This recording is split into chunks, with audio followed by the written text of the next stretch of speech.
Orang-orang mulai kehilangan motivasi berpikirnya beberapa tahun ini, dan itu real. Ini karena mereka terlalu mengandalkan alat terbesar dan gratis di abad ini, AI. Karena AI-nya sangat pintar, sangat cepat, dan sangat meyakinkan. Sehingga otak lu, sebuah organ biologis yang luar biasa boros energi itu, memutuskan untuk cuti. Emang sih, otak hanya 2% dari berat tubuh manusia, tapi menghabiskan hingga 20% energi harian atau sekitar 260-320 kalori per hari. Kita sedang berada di tengah eksperimen media terbesar dalam sejarah manusia.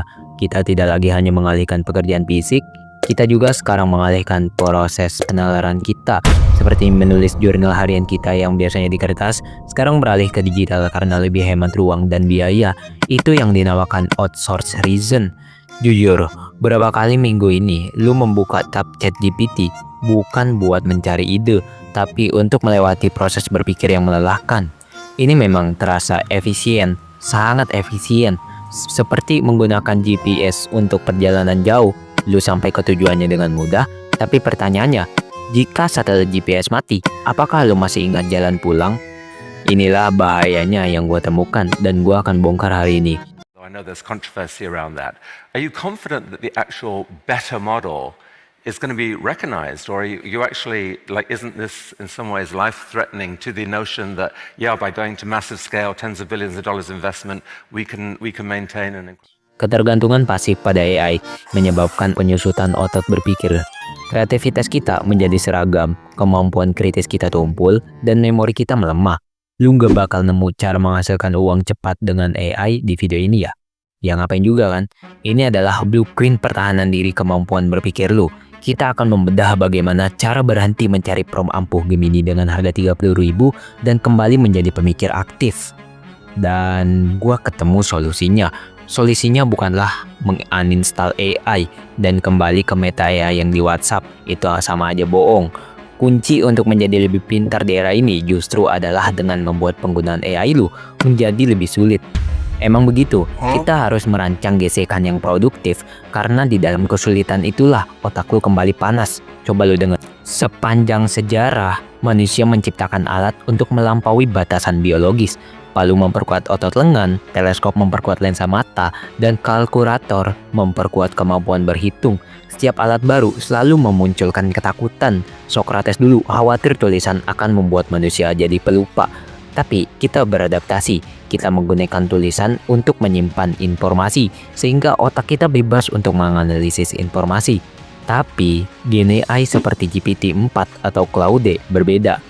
Dia bukan hanya alat penyimpan atau penghitung, ini adalah alat sintesis.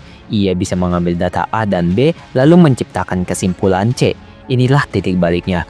Ketika alat mulai mengambil alih proses sintetis dan penalaran, kita berhenti berarti melakukan hal itu sendiri. Kita butuh pihak ketiga untuk mulai berpikir.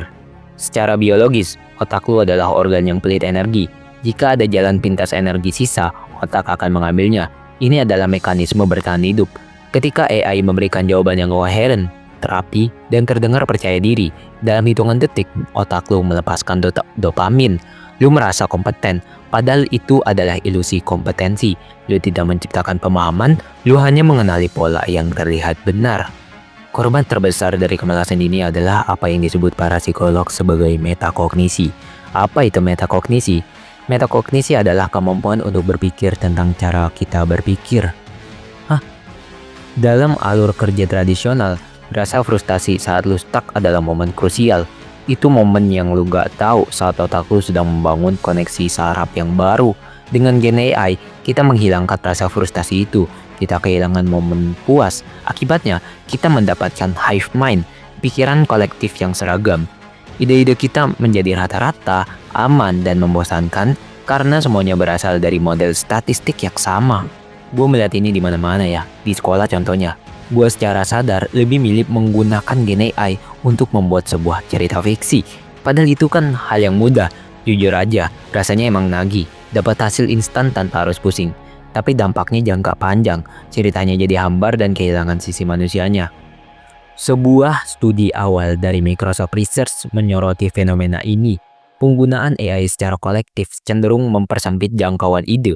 Sebuah monotos hive mind. Tapi Studi yang sama juga menemukan secerca harapan. Jika AI digunakan bukan sebagai pengganti, melainkan sebagai provokator, hasilnya berbalik. Kreativitas meningkat.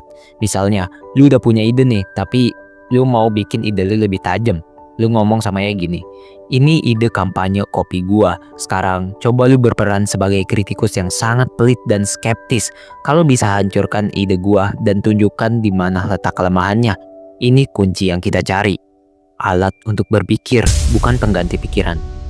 Jadi, kalau kata gue sih, kita harus berhenti pakai AI sebagai asisten pribadi yang cuma nurut doang, tapi mulai pakai sebagai rekan debat, sparring partner, one versus one, by one. Tujuannya bukan buat dapat jawaban yang cepat, tapi supaya kita dapat jawaban yang dalam juga. Nih gue kasih ya 3 taktik yang biasa gue pakai.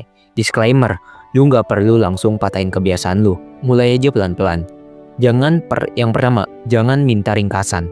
Jangan pernah lagi mengupload file PDF 50 halaman terus disuruh ringkasin. Itu mematikan memori otak. Sebaliknya, kita baca dulu lalu minta AI memberikan kacamata spesifik. Contoh, baca dokumen ini dan soroti 3 argumen yang paling lemah menurut perspektif seorang investor skeptis. Ini namanya material engagement. Yang kedua, undang provokasi. Jika lu punya ide, jangan minta AI buat memuji keputusan lu doang. Minta AI untuk menghancurkannya. Contoh lagi, ini ide gua tentang X. Berikan 3 alasan kontraintuitif mengapa ide ini mungkin gagal total. Lu bakal berasa kemampuan kritis lu tuh balik. Yang ketiga, sandwich kognitif. Jangan mulai dari sini. Mulailah dengan pemikiran lu sendiri. Walau berantakan, lu hanya perlu belajar lagi secara perlahan. Baru kemudian pakai AI buat menyusun atau memperkaya struktur yang udah lu buat. Dan terakhir, ini format yang biasa gue pakai. Manusia di awal, AI di tengah, manusia di akhir, dan pastikan 70% ide itu kepake. Nah, kalau lu udah ngerti dan udah terapin metode yang udah gue kasih, sedangkan kalau yang belum, ulangi aja video ini. Terima kasih.